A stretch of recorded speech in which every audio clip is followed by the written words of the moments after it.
اعوذ باللہ من الشیطان الرجیم بسم اللہ الرحمن الرحیم والبلد الطیب یخرج نباته بإذن ربه والذی خبث لا یخرج الا نکدا کذالک نصرف الآیات لقوم یشکرون۔ اور پاکیزہ شہر کی پیداوار اور اس کے رب کے حکم سے نکلتی ہے، اور جو خراب ہے اس سے ناقص پیداوار نکلتی ہے۔ اسی طرح دلائل کو ہم بار بار بیان کرتے ہیں ان لوگوں کے لیے جو شکر ادا کرتے ہیں۔ سورۃ الاعراف آیا 58۔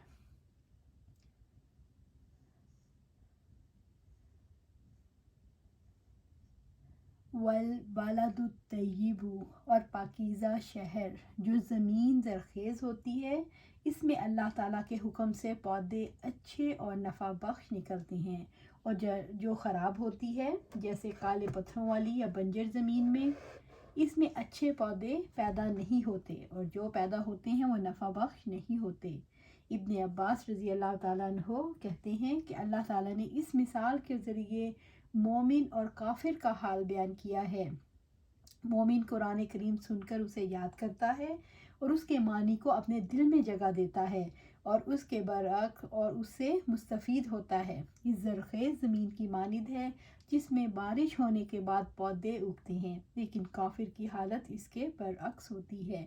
یخرج نباتہ بإذن ربہ، اس کی پیداوار اس کے رب کے حکم سے نکلتی ہے۔ اس کا سبزہ اور نباتات اللہ تعالیٰ کے اذن سے، اس کے ارادے اور اس کی مشیت سے ظاہر ہوتی ہے۔ اگر اللہ تعالیٰ کی مشیت یہ نہ ہو تو پھر سارے اسباب ہی کوئی حیثیت نہیں رکھتے۔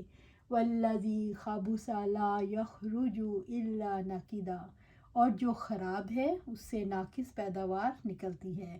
خراب زمین سے خراب نباتات نکلتی ہیں جس میں کوئی فائدہ اور برکت نہیں ہوتی۔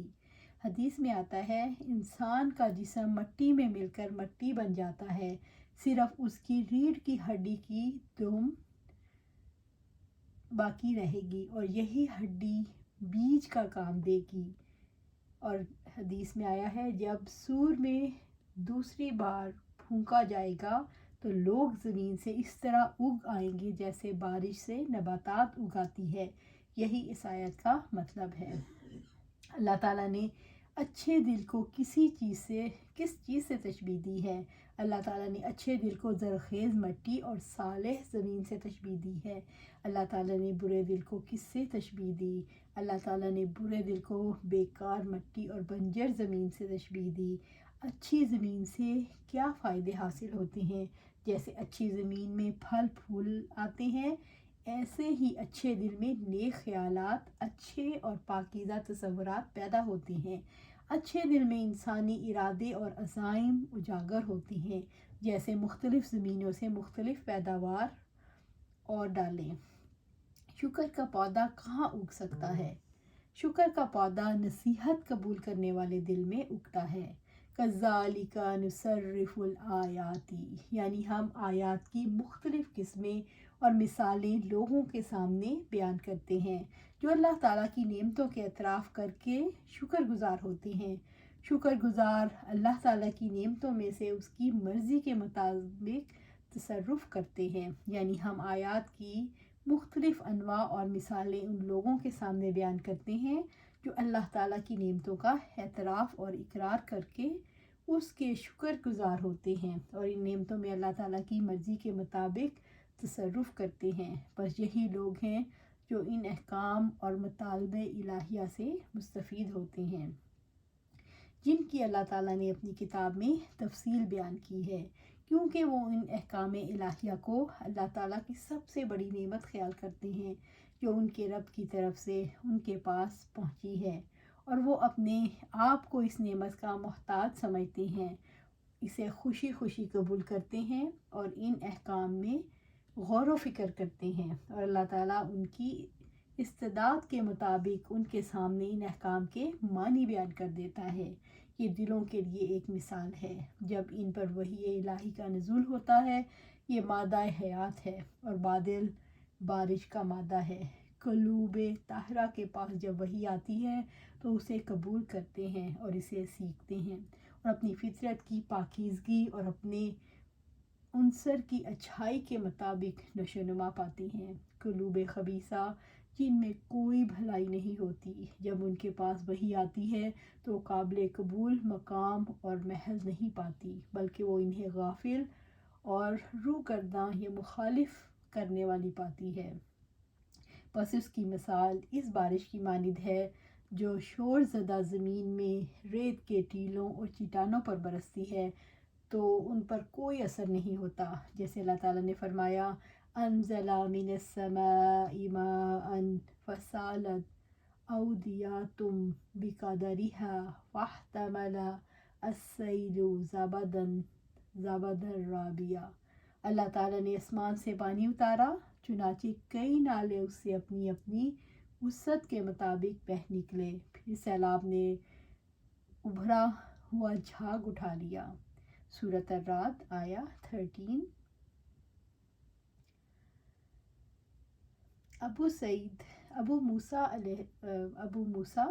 رضی اللہ تعالیٰ عنہ سے روایت ہے کہ آپ صلی اللہ علیہ وآلہ وسلم نے فرمایا، جو علم و ہدایت اللہ تعالیٰ نے مجھے دے کر بھیجا ہے اس کی مثال بے آباد زمین میں ہونے والی بارش کی ہے، جس کا کچھ حصہ قابل کاشت تھا، اس نے پانی قبول کیا اور گھاس و نباتات اگائی، اور کچھ حصہ نشیبی تھا جہاں پانی رک گیا اور لوگوں کے لیے اللہ تعالیٰ نے اسے فائدہ مند بنا دیا، اس سے خود بھی پیتے ہیں اور اپنے مویشیوں کو بھی پلاتے ہیں۔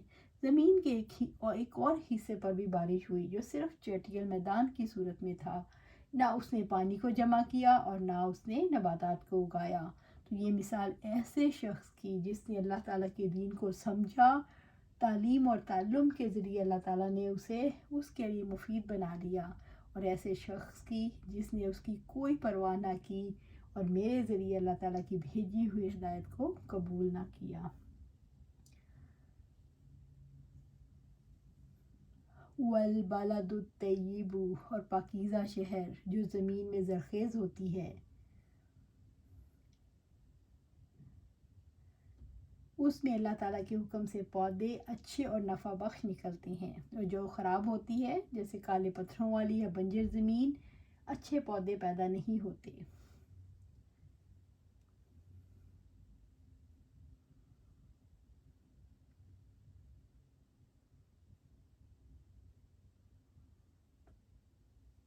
لقد ارسلنا نوحا الى قومه فقال يا قوم اعبدوا الله ما لكم من اله غيره انی اخاف علیکم عذاب یوم عظیم۔ بلا شبہ یقیناً ہم نے نوح کو اس کی قوم کی طرف بھیجا تو اس نے کہا، اے میری قوم، اللہ تعالیٰ کی عبادت کرو، اس کے سوا تمہارا کوئی معبود نہیں، یقیناً میں تم پر ایک بڑے دن کے عذاب سے ڈرتا ہوں۔ سورۃ الاعراف آیا 59۔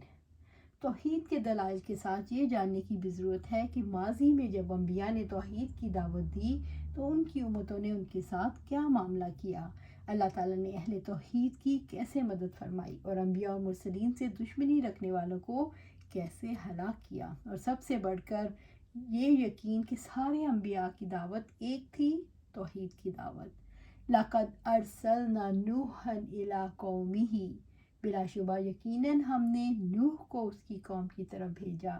نوح علیہ السلام کا سلسلہ نسب چوتھی پشت میں آدم علیہ السلام سے ملتا ہے، ان کے پردادا ادریس علیہ السلام تھے۔ لقد ارسلنا نوحا الی قومہ، بلا شبہ یقیناً ہم نے نوح کو اس کی قوم کی طرف بھیجا۔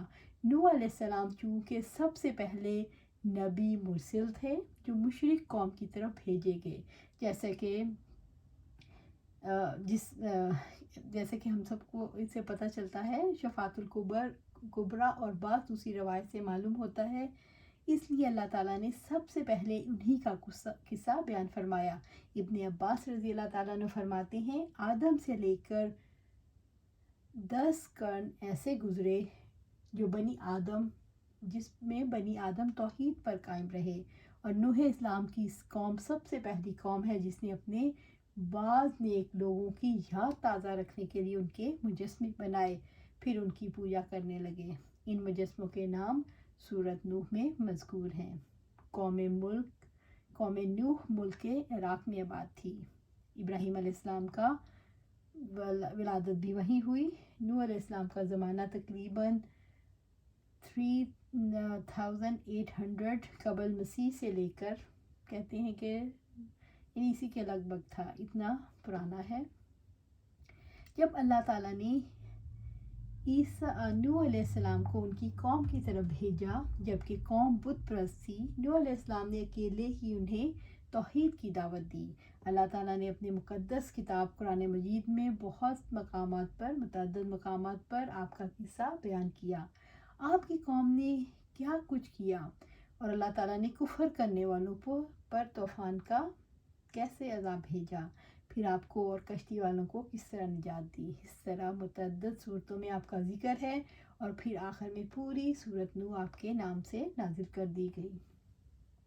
وقالا، نوح علیہ السلام سے فرمایا، یا قوم اعبدوا اللہ، اے میری قوم اللہ تعالیٰ کی عبادت کرو، اس لیے کہ عبادت صرف اسی کے لیے ہے، اس لیے عاجزی سے اس کی اطاعت کرو اور اس کے آگے گڑ گڑاؤ، کیونکہ اس کے سوا ہر چیز مخلوق ہے اور اللہ تعالیٰ کی تدبیر اور تصرف میں ہے، اور کسی معاملے میں اسے کوئی اختیار نہیں۔ ما لکم من الہ غیرہ، اس کے سوا تمہارا کوئی معبود نہیں، کیونکہ حقیقی معبود تو وہی ہے جو خالق ہے، رازق ہے، سارے معاملات کی تدبیر کرتا ہے، زندگی دیتا ہے، موت دیتا ہے، عطا کرتا ہے، روک لیتا ہے، نقصان دیتا ہے اور نفع دیتا ہے، وہ سنتا ہے اور دیکھتا ہے۔ پھر یہ معبود کہاں معبود ہیں جنہیں تم ہاتھوں سے تراشتے ہو، گھروں میں رکھتے ہو، اندھے ہیں دیکھتے نہیں، بہرے ہیں سنتے نہیں، گونگے ہیں بولتے نہیں، پھر ان کا الہ نام رکھ لینا کیسے صحیح ہے اور تم ان کی عبادت کرتے ہو۔ انی اخاف علیکم عذاب یوم عظیم، یقیناً میں تم پر ایک بڑے دن کے عذاب سے ڈرتا ہوں۔ نوح علیہ السلام نے اپنی قوم کو نصیحت کی۔ نوح علیہ السلام نے اپنی قوم کو برے انجام سے ڈرایا۔ انہوں نے ایسے نصیحت کی جیسے ایک شفیق بھائی کی کو نصیحت کرتا ہے۔ انہوں نے ایسے نصیحت کی جیسے خاندان کا سربراہ اپنی قوم اور خاندان والوں کو کرتا ہے۔ انہوں نے کہا، اگر تم نے مجھے جھٹلایا تو مجھے بڑے دن کے عذاب کا ڈر ہے۔ اس سے پتہ چلتا ہے قدیم ترین دین نوح میں بھی آخرت کا عقیدہ اپنی مکمل شکل میں موجود تھا۔ قال الملأ من قومه انا لنراک فی ضلال مبین، اس کی قوم میں سے سرداروں نے جواب دیا، بلا شبہ ہم آپ کو یقیناً کھلی گمراہی میں دیکھتے ہیں۔ سورۃ الاعراف آیا 60۔ قال الملأ من قومه، قوم کے سرداروں نے بدترین جواب دیا کہ تم کھلی گمراہی میں مبتلا ہو۔ دولت مند رہنما اور سردار حق کے سامنے ہمیشہ تکبر کرتے ہیں۔ معاشرے میں جو لوگ عزت کے مقام پر فائز رہے، انہوں نے انبیاء اور مرسلین کی اطاعت نہیں کی۔ انا لنراک فی ضلال مبین، بلا شبہ ہم آپ کو یقیناً کھلی گمراہی میں دیکھتے ہیں۔ انہوں نے اسی پر بس نہیں کی، اللہ تعالیٰ ان کا برا کرے کہ انہوں نے انبیاء اور رسل کی اطاعت نہیں کی، بلکہ وہ جناب نوح علیہ السلام سے تکبر کے ساتھ پیش آئے اور ان کی عیب چینی کی، ان کو گمراہی سے منسوب کیا۔ پھر انہوں نے نوح علیہ السلام کو گمراہ کہنے پر ہی اکتفا نہیں کیا، بلکہ ایسی گمراہی سے منسوب کیا جو ہر ایک پر واضح ہوتی ہے۔ یہ انکار حق اور عناد کی بدترین قسم ہے جو کمزور لوگوں میں عقل اور فہم نہیں چھوڑتی۔ یہ وصف قوم نوح پر منطبق ہوتا ہے جو بتوں کو خدا مانتے ہیں، جن کو انہوں نے خود اپنے ہاتھوں سے پتھروں سے تراشا، جو سن سکتے ہیں نہ دیکھ سکتے ہیں، ان کے کسی کام نہیں آ سکتے۔ انہوں نے ان خداؤں کو وہی مقام دے دیا جو اس کائنات کو پیدا کرنے والے کا مقام ہے، ان کے تقرب کے حصول کی خاطر مختلف عبادات ان کے لیے مقرر کر دیں۔ اگر ان کا ذہن نہ ہوتا جس کی وجہ سے ان پر اللہ تعالیٰ کی حجت قائم ہوتی ہے تو ان کے بارے میں یہی فیصلہ ہوتا، فاتر العقل لوگ ان سے زیادہ ہدایت یافتہ ہیں، بلکہ ان سے زیادہ عقل مند ہیں۔ انسان دوسروں کو گمراہ کب سمجھتا ہے؟ انسان جب خود گمراہی میں مبتلا ہوتا ہے تو اسے وہ لوگ گمراہ لگتے ہیں جو ہدایت کی طرف بلاتے ہیں۔ جو کوئی تکبر میں مبتلا ہوتا ہے تو اسے اپنے مقابلے میں کسی کی بات ماننا توہین لگتی ہے، اس لیے وہ ناحق کو بھی حق سمجھتا ہے اور دوسروں کو گمراہ سمجھتا ہے۔ آج کے دور میں کن لوگوں کو گمراہ سمجھا جاتا ہے؟ آج کے دور میں جو لوگ اللہ تعالیٰ سے ہدایت لیتے ہیں انہیں لوگ گمراہ کہتے ہیں۔ آج کے دور میں ہدایت یافتہ اور ترقی یافتہ کسے سمجھا جاتا ہے؟ آج کے دور میں ہدایت یافتہ اور ترقی یافتہ انہیں سمجھا جاتا ہے جن کی ترجیحات کھیل کود، کھانے پینے، بننے سنورنے، مختلف مشاغل سے آگے نہیں بڑھتی۔ جو لوگ اپنے آپ کو باطل تہذیب کے مکروہ ماحول میں آلودہ کر لیتے ہیں، لوگ انہیں ہدایت یافتہ اور ترقی یافتہ سمجھتے ہیں۔ اللہ سبحانہ تعالیٰ سے دعا ہے کہ ہمیں ان میں شامل نہ کرے، ایسے جاہلوں میں شامل نہ کریں جو اپنے آپ کو ہدایت یافتہ سمجھتے ہیں کیونکہ ہم نے دنیاوی ترقی کر لی ہے، ہم بہت مقام پر پہنچ گئے اور جو ہم سوچتے ہیں وہ حق ہے۔ اللہ سبحانہ تعالیٰ سے دعا ہے کہ اللہ سبحانہ تعالیٰ ہمیں قرآن و سنت پر عمل کرنے کی توفیق عطا فرمائے اور اس پر استقامت عطا فرمائے۔ آمین یا رب العالمین۔